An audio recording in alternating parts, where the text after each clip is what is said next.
जय जवान जय किसान रॅलीचं उभ्या महाराष्ट्रामध्ये आयोजन करण्यात आलेलं आहे। पुलवामा, पहलगाम या दहशतवादी हमल्याच्या सोबतच एकंदरीत देशात आतापर्यंत झालेले सर्व दहशतवादी हमले थेट महात्मा गांधींच्या हत्येपर्यंतचे, सोबतच ज्या लढाया आजपर्यंत आपण लढलो त्यामध्ये 68ची असेल, 61ची असेल, 65ची, 71ची, कारगिलची आणि नुकतंच ऑपरेशन सिंदूर, या सर्वांमध्ये जे शहीद झाले या शहीदांना आम्ही अभिवादन करणार आहोत। ऑपरेशन सिंदूर हे यशस्वी झाल्याबद्दल आम्ही लष्कराचं अभिनंदनही करणार आहोत। तर दुसरीकडे आज शेतकरी बेहाल आहे आणि दररोज 6 शेतकरी महाराष्ट्रात आत्महत्या करत आहेत। शेतमालाला भाव नाही, नुकताच अवकाळी पावसामुळे मोठ्या प्रमाणावर शेतकऱ्यांचं नुकसान झालेलं आहे।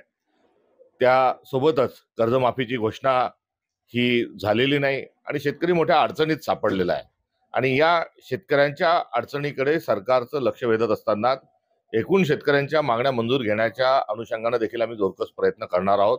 म्हणून जय किसान जय जवान या रॅलीचं आज खासदार श्रीयुत रवींद्रजी यांच्या नेतृत्वात आज नांदेड या ठिकाणी आयोजन करण्यात आलेलं आहे। आपण बघतोय भाजपाने रॅली काढली, शिवसेनेने काढली, आता काँग्रेस काढते। हा इव्हेंट एक मोमेंट आहे। तिरंगा रॅली काढणं हा सर्वांचा अधिकार आहे। भारत माता ही सर्वांची आहे आणि भारत मातेला अभिवादन करण्याकरता जर अशा प्रकारच्या रॅली जर निघत असतील तर त्याचं स्वागत आहे। भाजप ह्या प्रकारच्या रॅली काढत आहे याबद्दल आम्हाला विशेष आनंद आहे आणि त्यांचं अभिनंदनही करावंसं वाटतं, कारण या तिरंगा ध्वजाखाली स्वातंत्र्य संग्राम जो पुकारला गेला त्या स्वातंत्र्य संग्रामामध्ये त्यांचा सहभाग नव्हता। स्वातंत्र्योत्तर काळात तिरंगा हा राष्ट्रध्वज असावा या मागणीकरताही त्यांचा विरोध होता। एवढंच नव्हे तर त्यांची जी पितृसंस्था आहे राष्ट्रीय स्वयंसेवक संघ, इथे देखील मोठ्या अंतराळामध्ये 2002 पर्यंत ते 15 ऑगस्ट 26 जानेवारीला देखील तिरंगा फडकत नव्हते। ज्यांना तिरंग्याची ॲलर्जी होती ती भाजप आता जर तिरंगा रॅली काढत असेल तर त्यांचं विशेष अभिनंदनही या माध्यमातून आम्ही करत आहोत। 2 दिवसापूर्वी अमित शहा नांदेड जिल्ह्याच्या दौऱ्यावर आले होते, त्यांनी अशोकराव चव्हाण यांच्या घरी सुद्धा भेट दिली। आता अशोकराव चव्हाणजींचे जे वडील आहे, काँग्रेसचे जे नेते होते शंकररावजी चव्हाण, हे हिंद केसरी होते आणि शंकरराव चव्हाणांचा वारसा चालवत असताना अशोकरावजी देखील मुख्यमंत्री राहिले, खासदार राहिले आणि महाराष्ट्र केसरी हा सामना ते काँग्रेसमध्ये असताना लढत होते।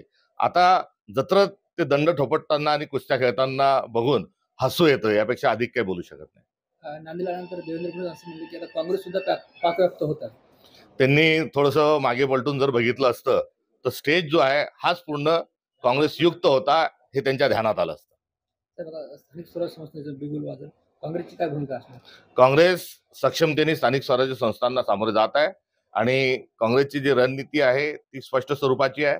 स्थानिक नेतृत्वाला आम्ही सर्व अधिकार देत आहोत, त्यामुळे आमचे येथील खासदार असतील, आम्ही लवकरच संघटनात्मक या ठिकाणी जे काही आवश्यक ज्या दुरुस्त्या आणि बदल आहोत ते देखील करणार आहोत आणि त्या अनुषंगानं स्थानिक आमचं संघटन जे आहे त्या पातळीवर याचे सर्व निर्णय होतील आणि जोरकस पद्धतीने आम्ही निवडणूक लढणार आहोत आणि जिंकणार आहोत। छत्रपती शिवाजी महाराज तुमचा आमचा सर्वांचा आराध्य दैवत आहे, पण सीबीएसई पॅटर्न मध्ये केवळ 68 शब्दामध्ये त्यांचा इतिहास लिहितो। छत्रपती शिवाजी महाराज हे उभ्या महाराष्ट्राचंच नव्हे तर भारताचं देखील दैवत आहे आणि भारताचं संविधान लिहित असताना आणि संविधानाच्या मूळ प्रती जेव्हा प्रकाशित झाल्या तेव्हा छत्रपती शिवाजी महाराजांची तसबीर ही भारतीय संविधानामध्ये ही असण्याची तजवीज खास करून ही त्यावेळेस संविधान सभेच्या सर्व सदस्यांनी आणि संविधान निर्मात्यांनी ही केलेली होती। मात्र दुसरीकडे भारतीय जनता पार्टी ही सातत्याने शिवाजी महाराजांना बाजूला ठेवण्याचं काम ते सातत्याने करत आहेत। थेट शिवाजी महाराजांचा राज्याभिषेक हा होता कामा नये, ह्या जो विचार होता त्या विचाराच्या मुसूतूनच भाजप ही तयार झालेली आहे। त्यामुळे मागच्या काळातही आपण बघितलं असेल तो राहुल सोलापूरकर आणि तो कोठारेकर का फटाडेकर जे माणसं आहेत यांनी शिवाजी महाराजांवर अत्यंत अपमानास्पद स्वरूपामध्ये त्यांनी वक्तव्य केली, मात्र शासनाने कुठली कारवाई त्यांच्यावर केली नाही। उलट महाराजांचा अपमान करा आणि सुरक्षा मिळवा अशा स्वरूपाचा हे कार्यकाळ एकंदर भाजपचा हा राहिलेला आहे। त्यामुळे दिवसेंदिवस शिवाजी महाराजांचा नाव बाजूला काढत पुढे जाणं ही त्यांची स्ट्रॅटेजी आहे। नुकतेच किडे गुरुजी जे आहेत यांनी देखील अशा प्रकारच्या त्यांच्या शिवाजी महाराजांचा जो राज्याभिषेक सोहळा आहे तो देखील नामशेष व्हावा इथपर्यंत त्यांची मजल गेलेली आहे। तर एकंदरीत शिवशाहू फुले आंबेडकरांच्या विचाराच्या विरोधात भारतीय जनता पार्टी आहे. यांना पुन्हा एकदा नव्याने पेशवाई ही महाराष्ट्रात आणि पर्यायाने भारतात आणायची आहे. त्यासाठी शिवाजी महाराजांचं सातत्याने त्यांनी महत्व कमी करण्याचा त्यांनी घाट घातलेला आहे. शिवाजी महाराजांचा अपमान करणाऱ्या माणसांना देखील ते प्रोत्साहन देत आहेत. आगामी काळात जनता यांना धडा शिकवल्याशिवाय राहणार नाही, कारण शिवाजी महाराज ही महाराष्ट्राचीच नव्हे तर भारताची आन बाण आणि शान आहे. गरज पडली तर काँग्रेसची सोबत तयारी आहे का? स्थानिक पातळीवर या संदर्भामध्ये आम्ही अधिकार दिलेले आहेत. स्थानिक पातळीवर जे निर्णय घेतील ते काँग्रेस पक्षाला मान्य राहतील. उत्तरचे जिल्हाध्यक्ष बी आर कदम सुद्धा भाजपात गेलेत का? ते अध्यक्षपद हे त्यांच्याकडे फार तात्पुरतं स्वरूपाचं होतं. त्यांना आता पाहून म्हणायचं का अर्धे अध्यक्ष म्हणायचं हा विषय आपल्या ठिकाणी आहे. मात्र अनेक दिवसांपासून तळ्यात मळ्यात अशी त्यांची बिचाऱ्यांची घुसमट होत होती. ना ते तळ्यात गेले, ना ते मळ्यात गेले, ते फुफट्यात गेले. त्यांच्याबद्दल फक्त मी प्रेम आणि सहानुभूती व्यक्त करतो.